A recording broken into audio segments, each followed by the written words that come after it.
Montana Territory, 1883. The wind howled across the open plains just south of Helena, kicking up dust and regret as Tessa Sheffield slammed the front door behind her.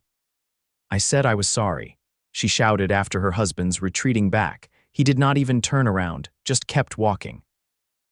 One bag over his shoulder, saddlebag thrown over the horse's flank.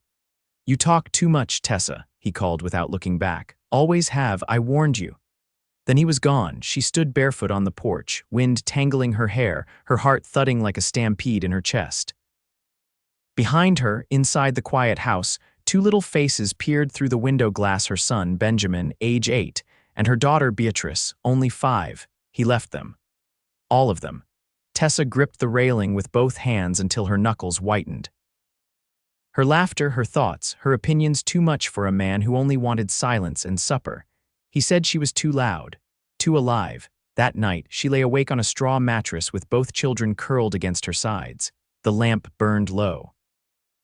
The silence in the room was thick, pressing on her chest. She had always filled the corners of a space with noise humming, talking, stories, ideas, but now she had to hold it all in. For their sake. The next day, she hitched up the mule and wagon, loaded what tools and supplies they had left, and started toward the small mining town of Alder Gulch. She needed work, food, a place to start over. She had kept quiet long enough. 3 days into the journey, the axle cracked just past the Ruby River crossing. The wheel gave out with a sharp pop and pitched the wagon to one side. Benjamin fell forward and scraped his elbow. Beatrice burst into tears. Tessa knelt beside them, brushing back their hair, steadying her voice. "It is all right, my darlings. Mama's just going to see if someone is nearby." It was open country. Sagebrush, hills, and the stretch of blue sky that looked wider than any sea. No one in sight, until a rider came from the west, moving slow and easy like he had all the time in the world. Tall in the saddle, wide-shouldered, a hat pulled low and a rifle strapped to his back, his horse moved like it trusted him. He reined in a few yards away. "You folks all right?" Tessa stood, her skirts dusty and her cheeks flushed. She met his eyes squarely. "Axle's gone." "I cannot fix it, not alone." The man dismounted in one smooth motion. "Let me take a look." He crouched beside the wheel, ran a hand under the frame, and whistled low. "Split clean through. You are not going anywhere with that." She folded her arms, trying not to feel helpless. "I figured. I can haul the 3 of you up to Alder Gulch," he said, glancing toward her children. "If you trust me." She narrowed her eyes. "You always stop for stranded women and children, Mr. Flint Lawson," he said, rising to his full height. "And yes, I do." She hesitated. Benjamin crept up beside her and tugged her sleeve. "Mama, I am tired." Flint saw the boy's scraped arm and pulled a small tin from his saddlebag. "Let me clean that, son." He worked gently, with hands steady from years of ranch work. The boy watched him, quiet but curious. When Flint finished wrapping the wound, Beatrice peeked out from the wagon and said, "Do you have any candy?" Flint chuckled and reached into his coat pocket. "Just so happens, I do." Tessa watched him hand the little girl a piece of peppermint. Her heart did a strange thing in her chest. He was kind, and he did not seem to mind the questions or the noise. They rode the rest of the way to town in silence, except for the children's chatter filling the air. Tessa kept glancing at Flint, trying to read the man who had appeared out of nowhere and offered help without asking anything in return. When they reached Alder Gulch, he guided the horse to a stop in front of a narrow boarding house. "This place keeps a roof over most new arrivals," he said. "I will cover the first week." Tessa blinked. "You do not even know me," Flint shrugged. "I know what it looks like when someone has been left behind." She swallowed hard. "Thank you." He tipped his hat.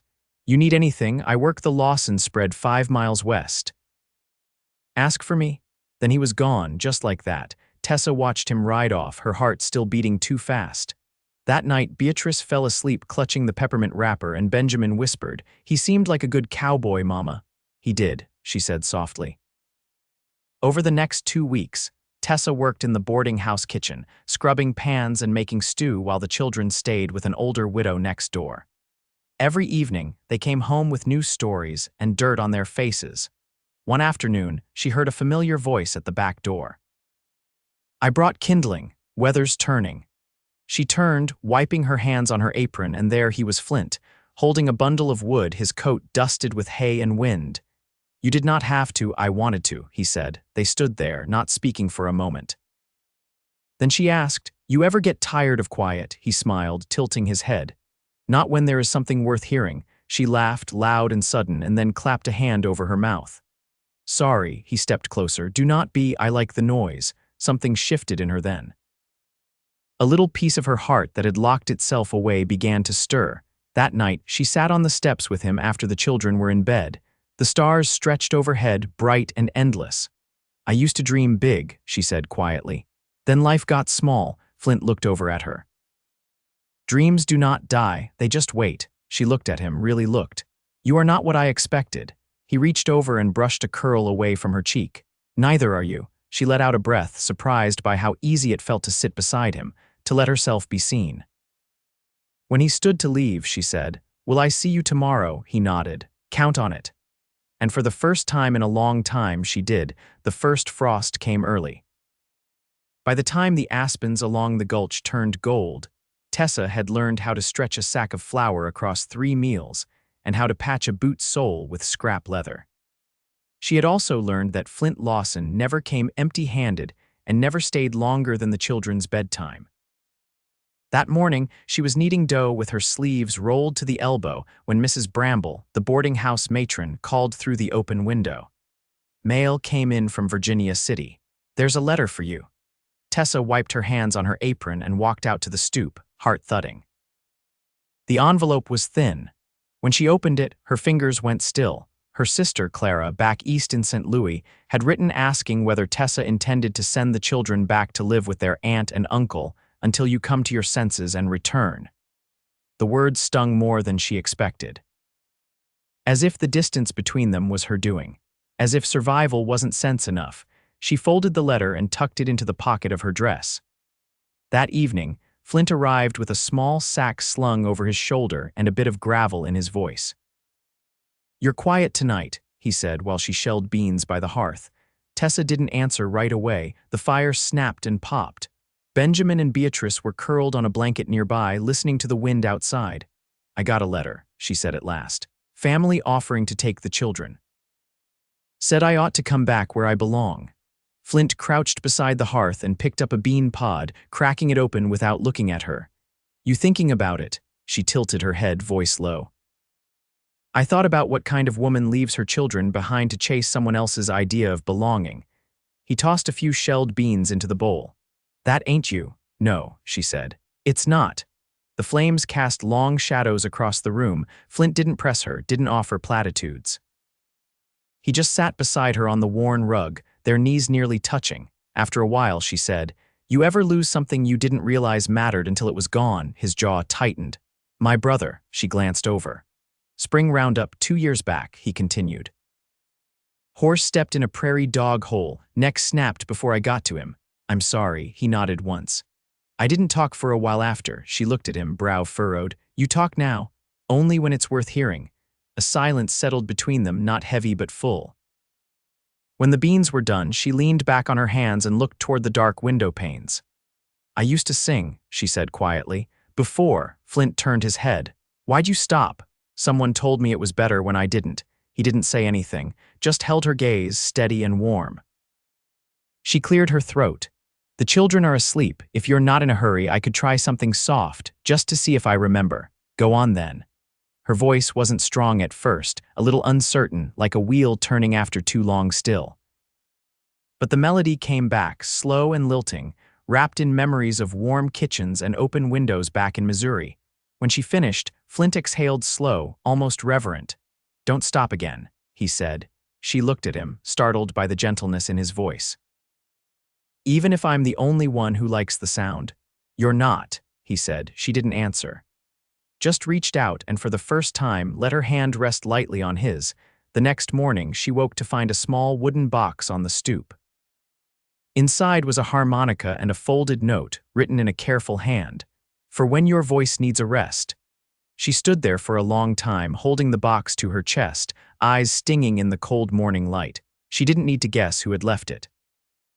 That evening, after supper, she sat on the steps with the harmonica in her lap, waiting for Flint to appear from the road.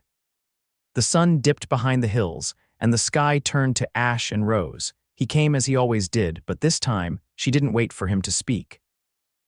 "You ever think about staying put?" He paused halfway up the steps. "Depends on the reason." She shifted to make room beside her. "What if the reason likes to talk, sings when she washes dishes, and sometimes forgets to be quiet?" Flint sat, his weight settling into the old wood. "Then I reckon I'd stop wandering." She smiled, and this time it didn't feel like something she had to hide. "Mama," Beatrice called from inside. "You coming to tuck us in?" Tessa stood, brushing her skirt. "Come in, Flint," she said, voice soft. "If you want." He followed her through the door.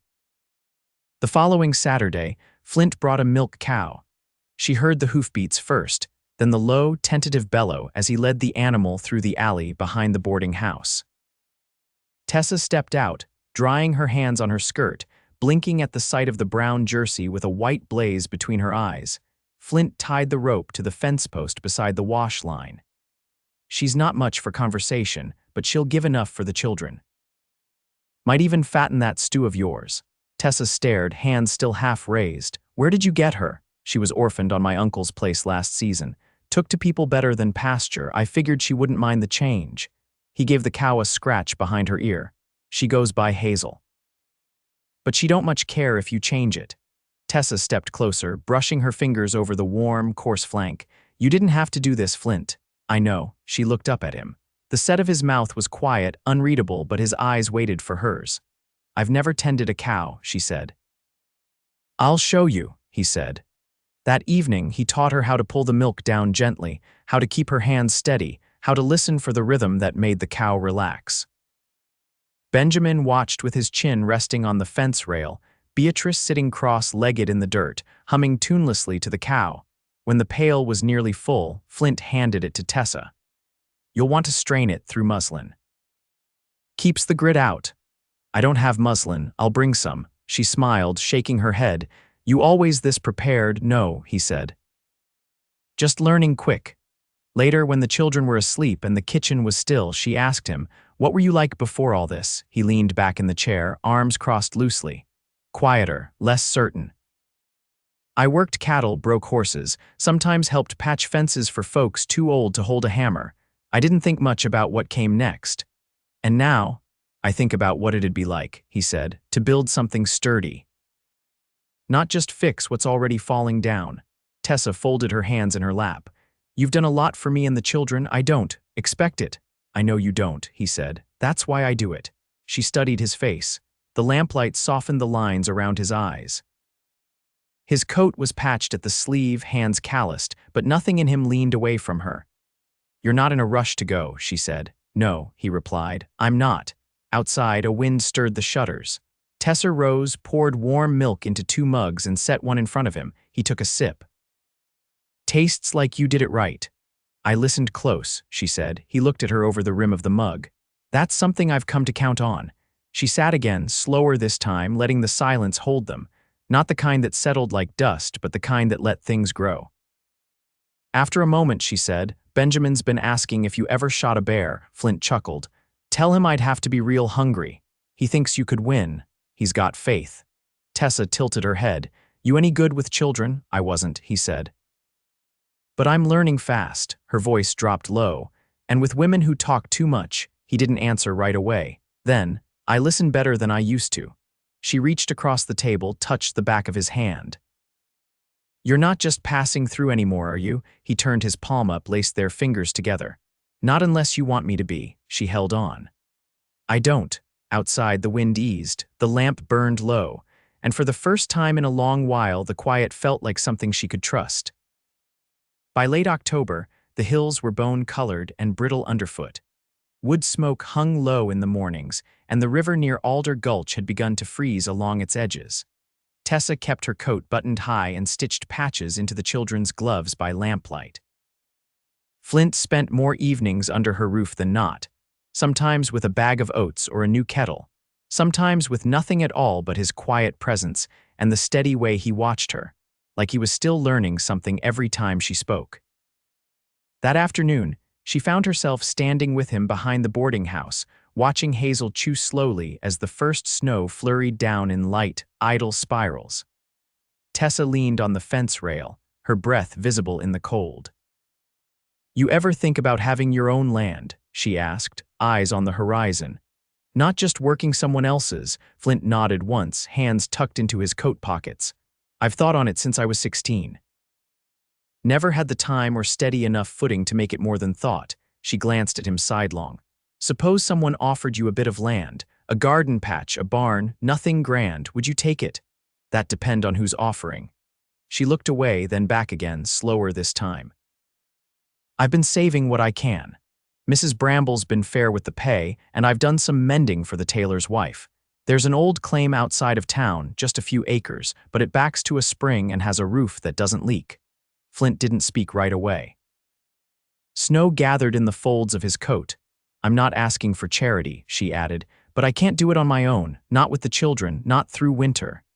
He met her gaze then, steady as ever. "You asking for help or something else?" Tessa's voice caught before it could rise. "I'm asking if you want to make it yours too, not out of kindness, out of want." The wind shifted, carrying the smell of pine and chimney soot. Flint stepped closer, still not touching her. "I want a place to come home to," he said.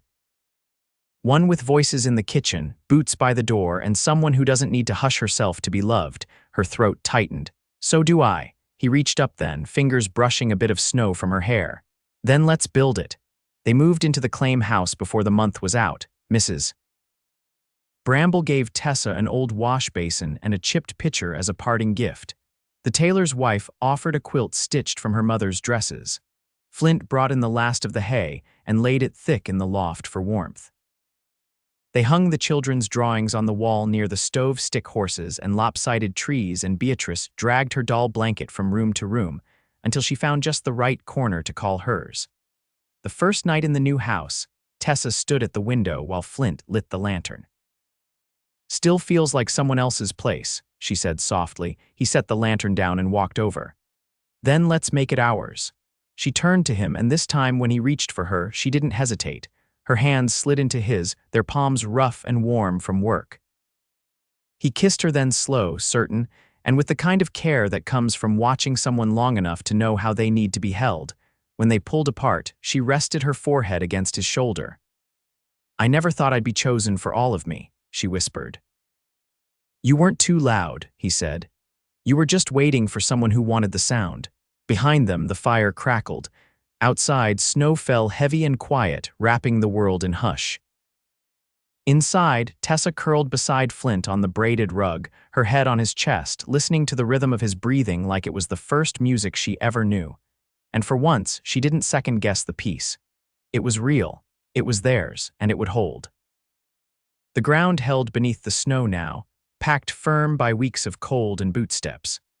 Wind still needled through the eaves some nights, but the walls of the little house stayed warm with bodies and laughter and the soft clatter of daily living. The hand-built hearth never quite stopped glowing, and that suited Tessa just fine. She'd grown used to the way heat hummed low and steady when Flint was near. It was just after the new year when Mr. Barlow from the livery stopped by with an envelope addressed in careful, unfamiliar script. Flint opened it by the firelight while Beatrice hummed to her doll and Benjamin practiced his penmanship on an old scrap of flour sack, tongue caught between his teeth, Flint's brow furrowed as he read. Tessa set down the potato she was peeling. "Bad news," he shook his head once. "Old friend from the Circle D up near Deer Lodge. They're short a man come spring.